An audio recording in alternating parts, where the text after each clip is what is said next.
almost my whole life for a glimpse, a subtle hint.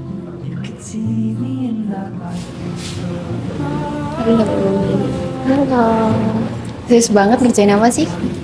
Ya ini aku cuma nyari tahu tentang skizofrenia sih, soalnya aku masih clueless banget. Kamu tahu nggak sih skizofrenia tuh kayak gimana? Skizofrenia ya. Iya. Sini aku kasih tahu.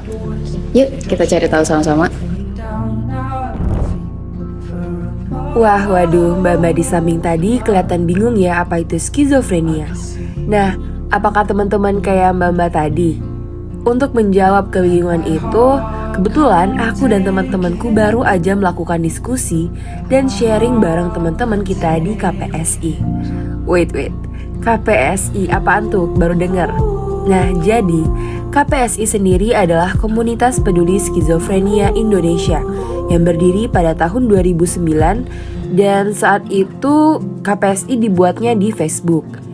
Namun yang kami datangin tuh yang cabangnya di Malang ya. Nah, bentuk kontribusi yang dilakukan oleh KPSI itu yaitu adalah dengan fokus dari kegiatan-kegiatan mereka diantaranya psikoedukasi, kunjungan ke rumah atau home visit, kopi darat atau kopdar, dan pendampingan konsultasi psikologis. Alright, now back to the main topic. Jadi skizofrenia itu penyakit apa sih? Nah, skizofrenia adalah gangguan mental yang ditandai dengan mengalami kurangnya respon emosional, halusinasi, delusi, kekacauan berpikir dan perubahan perilaku. Penderita skizofrenia pada umumnya sulit untuk membedakan mana kenyataan dan mana yang hanya pada pikirannya. Jadi, kenapa sih orang yang skizofrenia itu bisa mengalami skizofrenia? Nah, dari teman-teman kita di KPSI, penyebab, pendorong, dan pemicu yang kemudian menyebabkan mereka menderita skizofrenia diantaranya adalah tekanan peristiwa kehidupan, bisa seperti lingkungan yang kurang mendukung, kemudian trauma dari perundungan, pemikiran atau pikiran-pikiran yang banyak memenuhi kepala mereka gitu. Misalnya seperti urusan pendidikan, keluarga, hubungan, pernikahan, dan pikiran-pikiran lain yang memenuhi mereka. Hal ini juga dipicu karena terlalu sering dalam memendam perasaan, kegelisahan. Nah, akhirnya karena menumpuk, itu akan menjadi stres yang berat. Kemudian, skizofrenia itu pun memiliki macam-macam nih yang perlu kalian ketahui. Mulai dari skizofrenia jenis paranoid, hebefrenik, kataktonik, sederhana, hingga jenis skizofrenia yang tidak spesifik. Beberapa macam skizofrenia ini memiliki karakteristik dan gejala yang berbeda-beda. Nah, biasanya gejala skizofrenia itu muncul pada usia remaja dan awal 20-an. Pada usia ini, tanda-tanda paling awal skizofrenia mungkin diabaikan karena mencerminkan perilaku remaja yang khas. Jadi, gimana sih gejala-gejalanya? Kan aku takut ya kalau misalnya ternyata aku bisa jadi iya nih gitu. Nah, gejalanya yang pertama adalah berkurangnya intensitas berbicara, kemudian respon emosional yang aneh terhadap situasi, lalu kurangnya emosi atau ekspresi. Dan selanjutnya itu adalah kehilangan minat atau kegembiraan seumur hidup. Lalu mengisolasi diri untuk bersosial, lalu sulit untuk merasakan kesenangan, dan yang terakhir yaitu sulit untuk memulai atau menindaklanjuti sesuatu atau suatu rencana gitu. Tapi perlu ditekankan, kita nggak boleh self-diagnosis. Jadi kita perlu mengunjungi atau perlu mendatangi pihak yang lebih profesional ya. Nah, oke lanjut.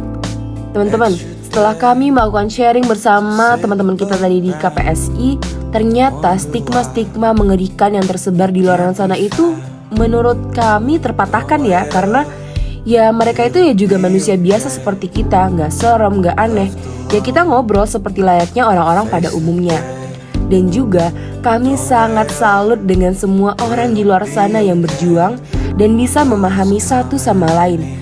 Karena ternyata teman-teman di KPSI ini mereka pada akhirnya masih memiliki semangat hidup. Caranya gimana ya?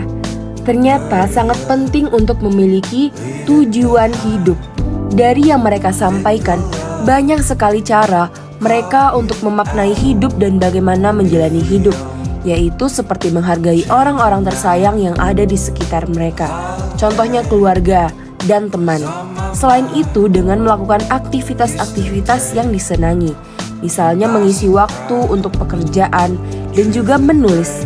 Nah, menulis ini juga bisa dijadikan sebagai wadah untuk melepas pikiran bila memang pada akhirnya kita tidak bisa menyampaikan perasaan yang dipendam.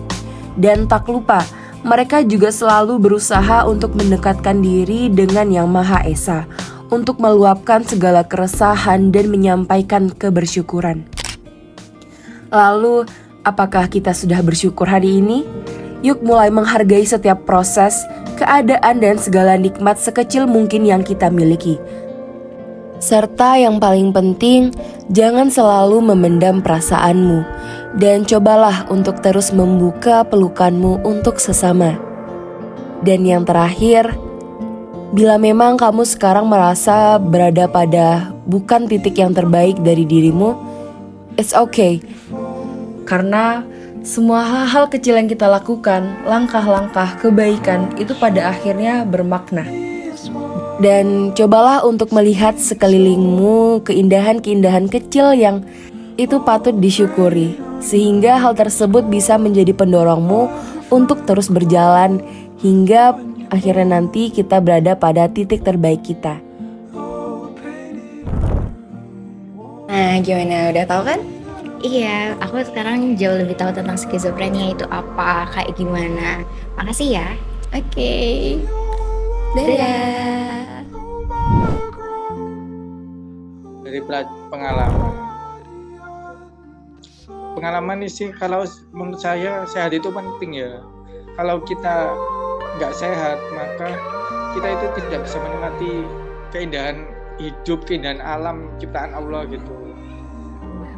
Makanya kita harus menjaga kesehatan mental, kesehatan fisik juga penting juga.